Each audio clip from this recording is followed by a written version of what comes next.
Dios misericordioso y creador de todas las cosas, gracias por el regalo que es el agua, un elemento vital que sustenta toda forma de vida. Te agradecemos por hacer del agua un ejemplo de tu amor y de tu provisión constante para tu creación. Gracias por los ríos y arroyos que fluyen, por los lagos y océanos que abrigan una vasta diversidad de vida y por la lluvia que refresca y renueva la tierra. Tu mano amorosa se refleja en cada gota, corriente y marea. Te pedimos que bendigas el agua en todas sus formas, que la protejas de la contaminación y el desperdicio y que nos permitas ser buenos administradores de este precioso recurso. Ayúdanos a valorar y conservar el agua y llevarla a los más necesitados.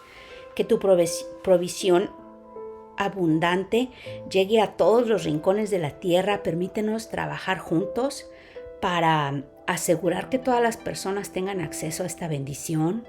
Danos, Padre, la sabiduría y el coraje para abordar los desafíos relacionados con el agua, como la escasez, la contaminación, el cambio climático, que podamos tomar decisiones sabias y responsables que protejan y preserven el agua para las generaciones futuras. Gracias por tu amor inagotable y tu provisión constante y porque podemos beber del manantial de tu gracia. Amén. Hola, qué bueno que me acompañas a un día más de Biblia Diaria. Yo soy Claudia. Hoy es 24 de marzo y leemos Josué capítulos 5 al 8.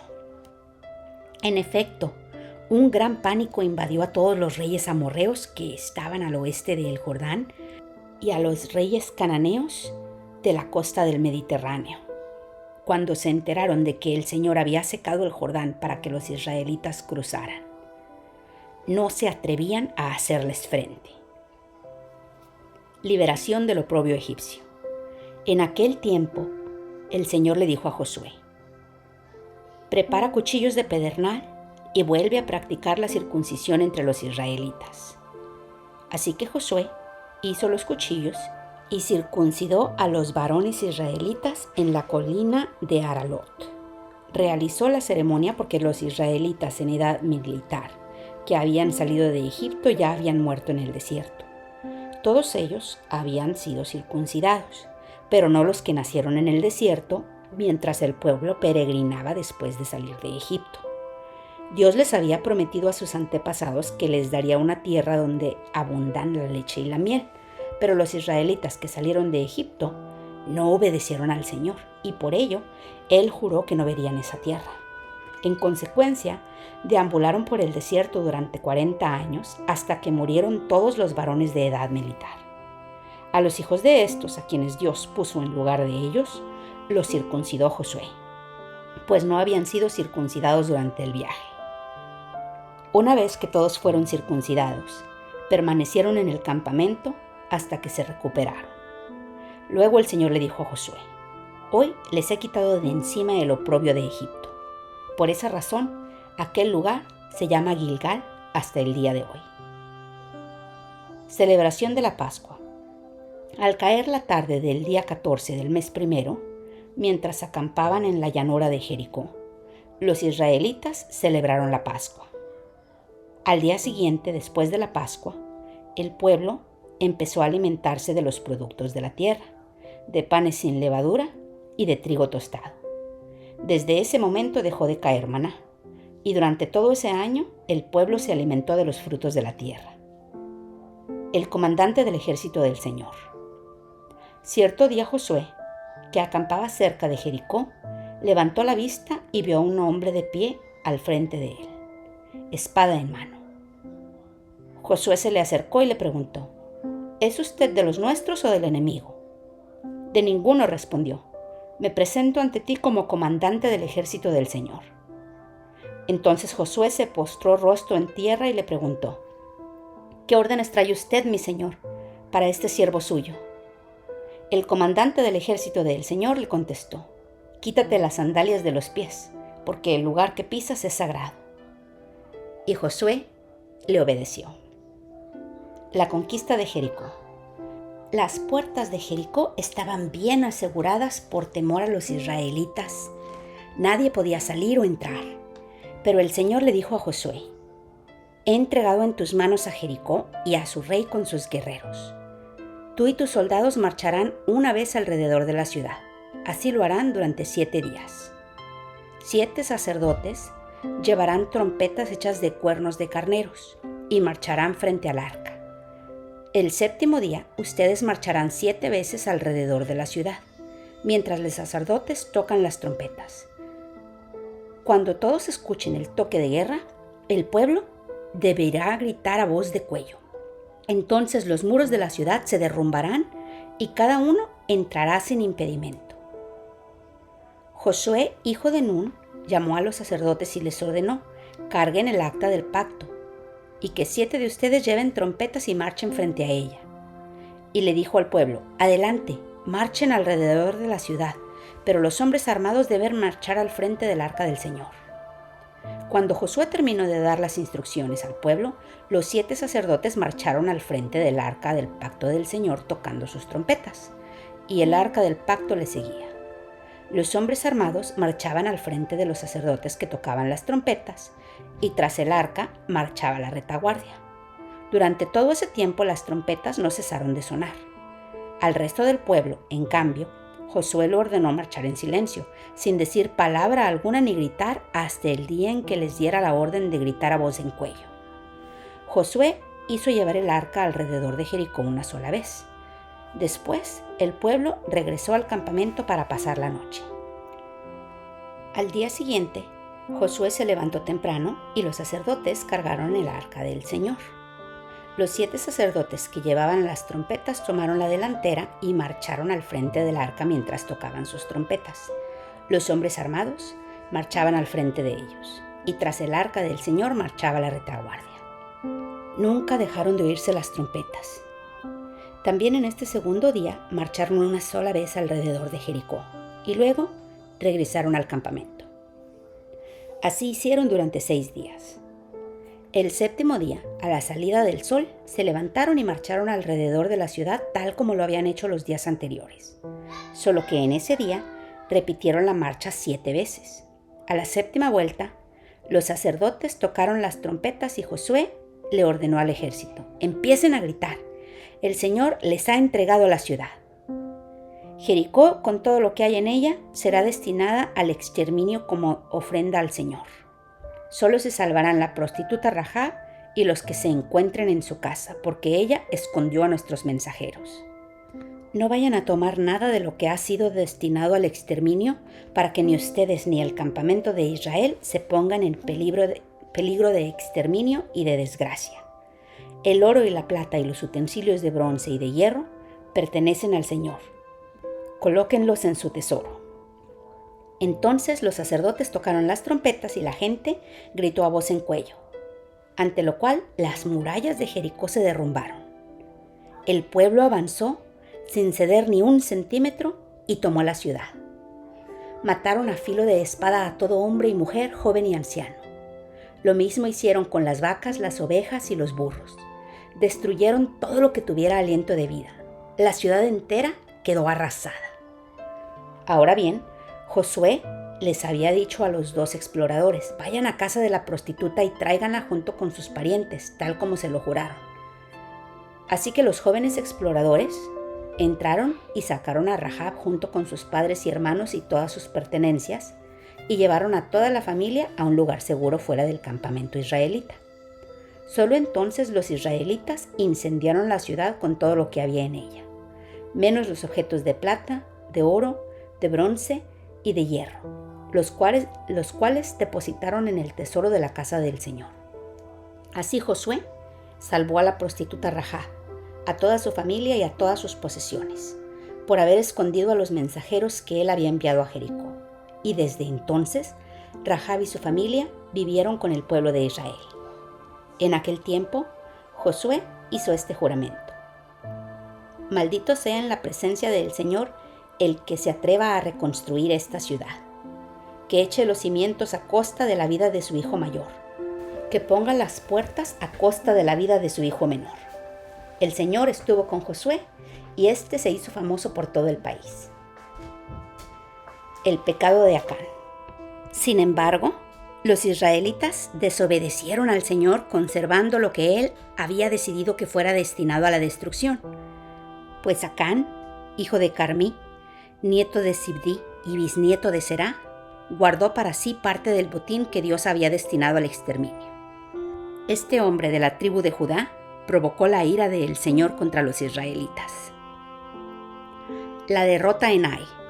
Josué envió a unos hombres de Jericó hacia Ai, lugar cercano a Bet-Aven, frente a Betel, y les dijo: vayan a explorar la tierra. Fueron pues a explorar la ciudad de Ai. Poco después regresaron y le dieron el siguiente informe a Josué: no es necesario que todo el pueblo vaya a la batalla. 2 o 3 mil soldados serán suficientes para que tomemos a Ai. Esa población tiene muy pocos hombres y no hay necesidad de censar a todo el pueblo. Por esa razón, solo fueron a la batalla 3,000 soldados, pero los de Ai los derrotaron. El ejército israelita sufrió 36 bajas y fue perseguido desde la puerta de la ciudad hasta las canteras. Ahí, en una pendiente, fueron vencidos. Como resultado, todo el pueblo se acobardó y se llenó de miedo. Ante esto, Josué se rasgó las vestiduras y se postró rostro en tierra ante el arca del pacto del Señor. Lo acompañaban los jefes de Israel, quienes también mostraban su dolor y estaban consternados. Josué le reclamó a Dios: Señor y Dios, ¿por qué hiciste que este pueblo cruzara el Jordán y luego lo entregaste en manos de los amorreos para que lo destruyeran? Mejor nos hubiéramos quedado al otro lado del río. Dime, Señor, ¿qué puedo decir ahora que Israel ha huido de sus enemigos? Los cananeos se enterarán y llamarán a los pueblos de la región. Entonces nos rodearán y nos exterminarán. ¿Qué será de tu gran prestigio? Y el Señor le contestó: levántate, ¿qué haces ahí postrado? Los israelitas han pecado y han violado la alianza que concreté con ellos. Se han apropiado del botín de guerra que debería ser destruido y lo han escondido entre sus posesiones. Por eso, los israelitas no podrán hacerles frente a sus enemigos, sino que tendrán que huir de sus adversarios. Ellos mismos se acarrearon su destrucción. Y si no destruyen ese botín que está en medio de ustedes, yo no seguiré a su lado. Levántate, purifica al pueblo. Diles que se consagren para presentarse ante mí mañana y que yo, el Señor, Dios de Israel, declaro: la destrucción está en medio de ti, Israel. No podrás resistir a tus enemigos hasta que hayas quitado el oprobio que está en el pueblo. Mañana por la mañana se presentarán por tribus. La tribu que yo señale por suertes presentará a sus clanes. El clan que el Señor señale presentará a sus familias. Y la familia que el Señor señale presentará a sus varones. El que sea sorprendido en posesión del botín de guerra destinado a la destrucción será quemado junto con su familia y sus posesiones, pues ha violado el pacto del Señor y ha causado el oprobio a Israel. El castigo de Acán. Al día siguiente, muy de madrugada, Josué mandó llamar una por una a las tribus de Israel, y la suerte cayó sobre Judá. Todos los clanes de Judá se acercaron, y la suerte cayó sobre el clan de Será. Del clan de Será, la suerte cayó sobre la familia de Zabdí. Josué entonces hizo pasar a cada uno de los varones de la familia de Zabdí, y la suerte cayó sobre Acán, hijo de Carmí, nieto de Zabdí y bisnieto de Será.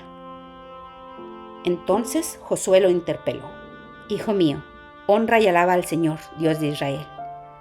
Cuéntame lo que has hecho. No me ocultes nada. Acán le replicó: Es cierto que he pecado contra el Señor, Dios de Israel. Esta es mi falta. Vi en el botín un hermoso manto de Babilonia, 200 monedas de plata y una barra de oro de medio kilo. Me deslumbraron y me apropié de ellos. Entonces los escondí en un hoyo que cabe en medio de mi carpa. La plata está también ahí, debajo de todo. Enseguida, Josué envió unos mensajeros, los cuales fueron corriendo a la carpa de Acán. Allí encontraron todo lo que Acán había escondido. Lo recogieron y se lo llevaron a Josué y a los israelitas, quienes se lo presentaron al Señor. Y Josué y todos los israelitas tomaron a Acán, bisnieto de Será, y lo llevaron al valle de Acor, junto con la plata, el manto y el oro. También llevaron a sus hijos, sus hijas, el ganado, su carpa y todas sus posesiones. Cuando llegaron al valle de Acor, Josué exclamó: ¿por qué has traído esta desgracia sobre nosotros? Que el Señor haga caer sobre ti la misma desgracia. Entonces todos los israelitas apedrearon a Acán y a los suyos y los quemaron. Luego colocaron sobre ellos un gran montón de piedras que sigue en pie hasta el día de hoy. Por eso aquel lugar se llama Valle de Acor. Así aplacó el Señor el ardor de su ira. Obediencia y victoria. El Señor exhortó a Josué: no tengas miedo ni te acobardes. Toma contigo a todo el ejército y ataquen la ciudad de Ai. Yo les daré la victoria sobre su rey y su ejército. Se apropiarán de su ciudad y de todo el territorio que la rodea. Tratarás a esta ciudad y a su rey como hiciste con Jericó y con su rey. Sin embargo, podrán quedarse con el botín de guerra y todo el ganado. Prepara una emboscada en la parte posterior de la ciudad. Se levantó Josué junto con su ejército y fueron a pelear contra Ai. Josué escogió 30,000 guerreros y los envió durante la noche con estas órdenes: ustedes pondrán una emboscada en la parte superior de la ciudad. No se alejen mucho de ella y manténganse en sus posiciones. Yo me acercaré con mi tropa, y cuando los enemigos salgan a pelear contra nosotros, huiremos como la primera vez. Ellos nos perseguirán pensando que estamos huyendo de nuevo, y así los alejaremos de la ciudad. Entonces ustedes saldrán de su escondite y se apoderarán de ahí. El Señor les dará la victoria. Cuando hayan capturado la ciudad, quémenla tal como nos lo ordenó el Señor. Estas son mis órdenes. Dicho esto, Josué envió a los guerreros a preparar la emboscada, y ellos se apostaron entre Betel y Ai, al oeste de la ciudad, mientras él, por su parte, pasaba esa noche con su ejército. Muy de mañana se levantó Josué, pasó revista al ejército y junto con los jefes de Israel se puso en marcha hacia Ai. Todos los guerreros que iban con Josué llegaron cerca de Ai y acamparon al norte de la ciudad. Solo había un valle entre ellos y la ciudad. Josué envió a 5,000 guerreros a preparar la emboscada y ellos se escondieron entre Betel y Ai, al oeste de la ciudad. De esta manera, una tropa acampó al norte de la ciudad y la otra al oeste. Esa noche, Josué avanzó hacia el medio del valle. Cuando el rey de Ai se dio cuenta de lo que pasaba, se apresuró a salir con toda su tropa a pelear contra Israel en la pendiente que está frente al desierto, sin saber que le habían puesto una emboscada en la parte posterior de la ciudad. Josué y su tropa, fingiéndose derrotados, huyeron por el camino que lleva al desierto. Mientras tanto, todos los hombres que estaban en la ciudad recibieron el llamado de perseguir a los israelitas, alejándose así de Ai. No quedó ni un solo hombre en Ai o en Betel que no hubiera salido a perseguir a Israel, de modo que la ciudad de Ai quedó desprotegida. Entonces el Señor le ordenó a Josué: apunta hacia Ai con la jabalina que llevas, pues en tus manos entregaré la ciudad. Y así lo hizo Josué. Al ver esto, los que estaban en la emboscada salieron de inmediato de donde estaban, y entrando en la ciudad, la tomaron y la incendiaron. Cuando los hombres de Ai miraron hacia atrás, vieron que subía de la ciudad una nube de humo. Entonces se dieron cuenta de que no podían huir en ninguna dirección, porque la gente de Josué, que antes huía hacia el desierto, ahora se lanzaba contra sus perseguidores. En efecto, tan pronto como Josué y todos los israelitas vieron que los que tendieron la emboscada habían tomado la ciudad y la habían incendiado, se volvieron y atacaron a los de Ai. Los de la emboscada salieron de la ciudad y persiguieron a los guerreros de Ai, y así estos quedaron atrapados por todos lados. Los israelitas atacaron a sus enemigos hasta no dejar ni fugitivos ni sobrevivientes. Al rey de Ai lo capturaron vivo y se lo entregaron a Josué. Después de que los israelitas terminaron de matar a filo de espada en el campo y el desierto a todos los guerreros de Ai que habían salido a perseguirlos, regresaron a la ciudad y del mismo modo mataron a todos los que quedaban. Ese día murieron todos los habitantes de Ai, como 12,000 hombres y mujeres. Josué mantuvo extendido el brazo con el que sostenía su jabalina hasta que el ejército israelita exterminó a todos los habitantes de Ai, Y tal como el Señor había mandado, el pueblo se quedó con el botín de guerra y todo el ganado. Luego Josué incendió la ciudad, reduciéndola a escombros, como pertenece hasta el día de hoy. También mandó ahorcar en un árbol al rey de ahí, y ordenó que dejaran su cuerpo colgado hasta la tarde. Al ponerse el sol, Josué mandó que bajaran al cuerpo del rey y lo arrojaran a la entrada de la ciudad. Asimismo, pidió que se amontonaran piedras encima del cadáver, y ese montón de piedras permanece hasta el día de hoy. Lectura de la ley en el monte Ebal. Entonces Josué levantó en el monte Ebal un altar al Señor Dios de Israel, tal como Moisés, siervo del Señor, había ordenado a los israelitas. Lo levantó de acuerdo con lo que está escrito en el libro de la ley de Moisés, un altar de piedra sin labrar, es decir, que no habían sido trabajadas con ninguna herramienta. En él ofrecieron holocaustos y sacrificios de comunión al Señor. Ahí, en presencia de los israelitas, Josué escribió en tablas de piedra una copia de la ley que Moisés había escrito. Todos los israelitas, con sus jefes oficiales y jueces, estaban de pie a ambos lados del arca del pacto, frente a los sacerdotes levitas que la cargaban en hombros. Todos los israelitas, como los inmigrantes, tomaron sus posiciones. La mitad de ellos hacia el monte Gerizim y la otra mitad hacia el monte Ebal, tal como Moisés, siervo del Señor, había mandado cuando bendijo por primera vez al pueblo de Israel. Luego Josué leyó todas las palabras de la ley, tanto las bendiciones como las maldiciones, según lo que estaba escrito en el libro de la ley. De esta lectura que hizo Josué ante toda la asamblea de los israelitas, incluyendo a las mujeres, a los niños y a los inmigrantes, no se omitió ninguna palabra de lo ordenado por Moisés.